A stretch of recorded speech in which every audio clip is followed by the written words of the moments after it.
4 नहीं 5 नहीं शायद 6 राफेल गिराए थे या शायद 7 थे। चलें 7 राफेल अगर आपने गिराए तो फिर तो डरने की क्या बात है। जिसने 7 राफेल गिराए होंगे उसको तो डरना ही नहीं चाहिए कि इंडिया की तरफ से हमला हो जाएगा। उसको तो कहना चाहिए हाँ जी अगर हमला अगर होगा ख्वाबों तो में कोई बात गिराएंगे तो नहीं। डरने की बात तो होगी ना आलिया। तो फिर भी इतना खौफ ख्वाबों वहां में पर अगर क्यों सब पाया कुछ जाता है? गिराएंगे, ख्वाबों में तो पूरी दुनिया जीत लेंगे। एग्जैक्टली तो गजवाए अगर हिंद आप कर देंगे जंग ख्वाबों जीते में। हैं बातें ऐसी ऐसी जी होंगी कि भाई बूट पॉलिश करके भी आ जाएंगे, बिना पॉलिश ले जाए। जी तो अगर तो आपका ये नैरेटिव है, आप ये कह रहे हैं कि आपने जंग जीती है, तो फिर तो आपको ये धड़ल्ले से कहना चाहिए कि भाई कोई बात नहीं, आप हमला करें, हमें कोई खौफ नहीं है। तो फिर ये बातें वहां पर क्यों कर रहे हैं कि भाई इतना खौफ पाया जाता है कि कहीं इंडिया हमला ना कर दे या इंडिया इलेक्शन की वजह से हमला कर देगा या मोदी सरकार हमला करने वाली है। इस पर तो कोई आपको डरने का इसलिए नहीं होना चाहिए कि आप तो कह रहे हैं कि आप जीते हैं। अच्छा देखें इसके अंदर ना एक और चीज ये है कि अभी जो इंडिया है ना, अब उसने ओवरटेक कर लिया चाइना को। जो एयरफोर्स है उसमें इंडिया तीसरे नंबर पर आ गया है, चाइना को बीट कर दिया उसने।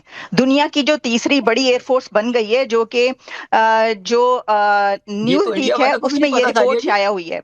तो उसके मुताबिक न्यूज वीक में जो रिपोर्ट है उसके मुताबिक एक अब इंडिया तीसरी बड़ी दुनिया की एयरफोर्स बन चुकी है। तो इसको देखते हुए भी एक खौफ तो जाहिर है कि होना ही चाहिए आपके पास कि भाई ये जो है ये तो अब आपने चाइना को भी बीट कर दिया। और अगर अगर आपको यकीन नहीं आ रहा और आप हंस रहे हैं तो मैं ये खुद से बात नहीं कर रही हूँ, मैं जो रिपोर्टेडली इतना हंस बताया रहे हैं जा रहा आलिया, है इतना हंस रहे हैं कि कहीं हंसते हंसते दम ना निकल जाए।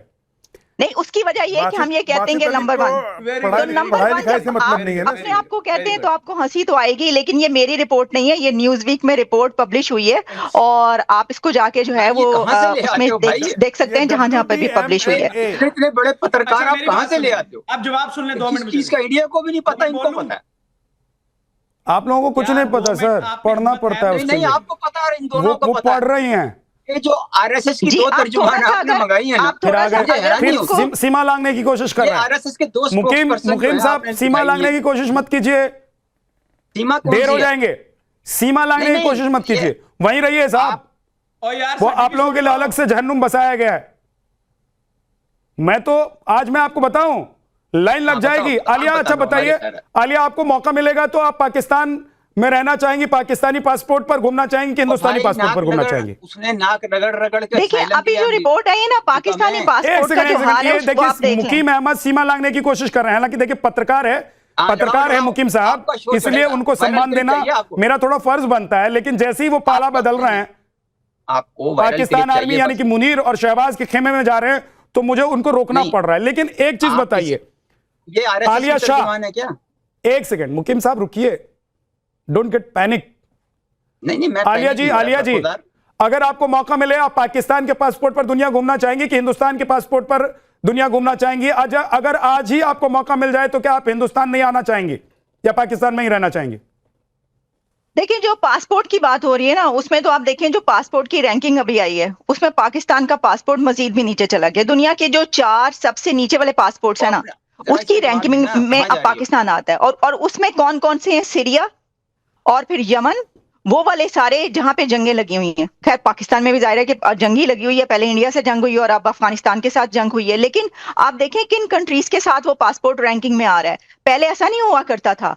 आप कुछ साल पहले चले जाएं तो कम से कम यहां तक सिचुएशन नहीं थी कि आखिरी 3 बॉटम में से जो है ना वो फर्स्ट सेकंड थर्ड आ जाता है पासपोर्ट। तो कम से कम ये जो सिचुएशन आप खुद सोचें, वहां के अपने लोग कितने लाखों नौजवान जो हैं उन्होंने माइग्रेट किया और वो जो है वो वहां से गए हैं। इसकी रिपोर्ट्स पब्लिश होती नहीं है, ये कोई मेरी अपनी मैं खुद से कोई रिपोर्ट नहीं बना रही। जो लोग कुल मिलाकर निचोड़ ये है आलिया, आपका कहने का मतलब ये है कि जैसी मौका मिलेगा है ना, वैसे ही आप पाकिस्तान का जो पासपोर्ट है उसको डस्टबिन में डालकर और हिंदुस्तान जैसे किसी मुल्क या हिंदुस्तान का पासपोर्ट लेना सबसे पहला आपका काम होगा। और प्रेफर आप करेंगी कि प्रेफरेंस आपका यही होगा कि हिंदुस्तान जैसे किसी मुल्क का पासपोर्ट आपको मिल जाए, ताकि आप शान से सीना चौड़ा करके दुनिया में घूम पाएं और बता पाएं कि लुक इंडियन पासपोर्ट देखो, ये भारतीय पासपोर्ट है और इसके आगे दुनिया आज नतमस्तक है।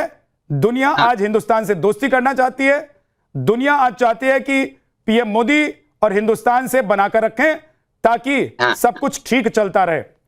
ठीक है, बहुत इतना मत घबराइए, इतना मत घबराइए, रुक जाइए, इतना मत घबराइए। मुकीम अहमद आपके पास आ रहा हूं, लेकिन उससे पहले बासित अली से चूरन ले लो। आलिया को काउंटर करना चाह रहे हैं, बोलिए भाई।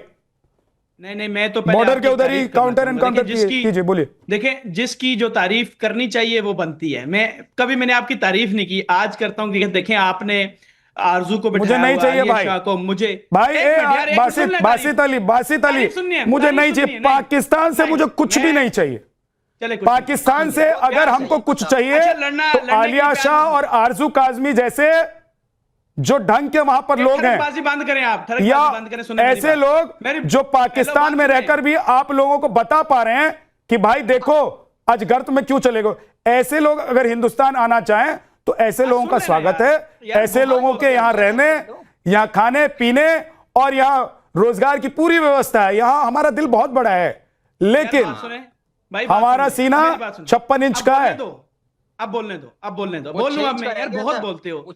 मेरी बात सुने, अब मैं आपकी तारीफ तो करूंगा, चाहे आपने शो में इतने अच्छे गेस्ट बुलाए, साथ में ये विग वाला ट्रांसजेंडर जो वो भी बिठाया हुआ है, आप ट्रांसजेंडर्स को भी जो है ना इतने राइट्स देते हैं, इसमें मैं खुश हुआ। Well done, thank you so much. टोपी उतार के दिखाओ, टोपी उतार के दिखाओ जरा, टोपी उतार के दिखाओ।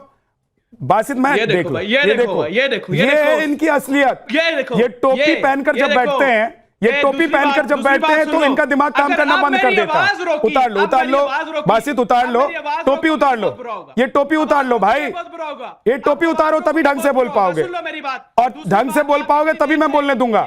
नहीं तो बासित अली, वहां तो हमारी सेना तुम लोगों को दिन में तारे दिखाती है, या मैं दिखा दूंगा बिना गोली और बिना बंदूक के, बिना गोली और बिना बंदूक के तारे दिख जाएंगे तुमको बासित अली। इसलिए टोपी उतार लो और स्प्रे जो लेके आप आए हैं इसको जरा अपने सर पर भी करो। आपके सर में बहुत सारे मच्छर हैं, आपके सर में बहुत सारे मच्छर हैं, इस पर स्प्रे करो भाई। वो थोड़ा अंदर तक घुस गया मुझे लग रहा है। हाँ कर लो इसको, अपने बासित इसके टोपी उतारिए, चलिए स्प्रे दिखाइए, टोपी उतारिए, अरे टोपी उतारो भाई, टोपी उतारो, ये टोपी उतारिए, सर पर स्प्रे मारिए, दिमाग के अंदर जो मच्छर आपके है वो मच्छर मरेगा तो कुछ ढंग का सोच पाओगे। ठीक है बासित, कर्नल साहब, कर्नल साहब मैंने सर टोपी उतारो, तुम अपनी अब्बू को दिखाओ। हाँ जी कर्नल साहब, इनके दिमाग में मच्छर घुस गया, इसीलिए रात में सोने की जगह सपने आते हैं ऑपरेशन सिंदूर के। तुम्हारे अब्बू से पूछो, उसको हमने पैदा किया है। तेरे अब्बू से पूछ, वो हम उसके अब्बू हैं। अबे ट्रांसजेंडर, तेरे अब्बू से पूछ, हम उसके अब्बू हैं। पूछो, बुलाओ तेरे अब्बू को, अभी बुलाओ, अभी बताते हैं उसको, पूछाओ। गलत माकूल नामकूल इंसान, तुझे पता ही नहीं है, अभी नाई की दुकान खोल के बैठ गया, बस यहां पे नाई की बातें करनी है। ठीक है, तेरे अब्बू के अब्बू हैं हम, भारत है ये भारत, तेरे अब्बू को हमने पैदा किया, जहां से तेरे जैसा नामकूल आदमी पैदा हो रखा है। नाई की दुकान, लानत तेरे पे है। तेरे अब्बू ने कैसा बंदा पैदा कर दिया। तेरा अब्बू तो अच्छा पैदा किया था हमने, तेरा अब्बू हमने बहुत अच्छा पैदा किया था। दद्दू है तेरे हम, नामकूल, तेरे को अकल नहीं है। अभी मैं काम पे बात हूं, इसको बंद करो, इसको जरा राकेश, इसकी बदतमीजी बंद करो, मैं जवाब दूं जरा इसका, इसको बंद करो। ये चिल्ला रहा, पागल हो गया है। पाकिस्तान में पागल खाना कहां पे है? आदेश का पाकिस्तान में पागल खाना कहां पे है? पागल खाना डाउन करें। ओके, अभी राकेश, राकेश मैं अभी बताता हूं। ये जो अभी आलिया बोल रहे थे ना, ये ग्लोबल एयर पावर का एक इंडेक्स, ग्लोबल एयर पावर का एक रिपोर्ट आया है जो कि basically world directory of military modern aircraft के बारे में है। और उसमें यह बताया जाता है हर साल कि कौन सा देश की जो एयरफोर्स है वो किस पैदान पे है। इस बार भारत ने चीन को क्रॉस कर दिया है। चीन के पास बेशक ये कबाड़ होगा, J-10C का, J-15 का, J-20 का भी उनका कबाड़ निकल रहा है, लेकिन भारत की जो ये कबाड़ भी है ऑपरेशन सिंदूर के अंदर, ये पाकिस्तान का कबाड़ जो नॉनस्टॉप बोलता है। अरे आरजू काजमी, आप लोग ऐसे कबाड़ को क्यों अपने मुल्क में बसा कर रखते हैं? पूरा मुल्क गंदा जाएगा, मुल्क से बदबू आने लगेगी, कैसे रह पाएंगे आप लोग? अब आरजू, मैं क्या कह सकती हूँ, वो बेचारे झाड़ू लेकर बैठे हैं, उनको झाड़ू देने जाना है शायद कहीं पे, और आपका शो खत्म होगा तो वो अपनी ड्यूटी पे जाएंगे झाड़ू देने। ये तो बासित ही बता पाएंगे। लेकिन ये कैसे, मतलब इतने सारे कबाड़ आप लोगों ने कैसे बस। भर रखे हैं? इन लोगों को धक्का वक्का देके काहे नहीं भगाती हैं आप लोग?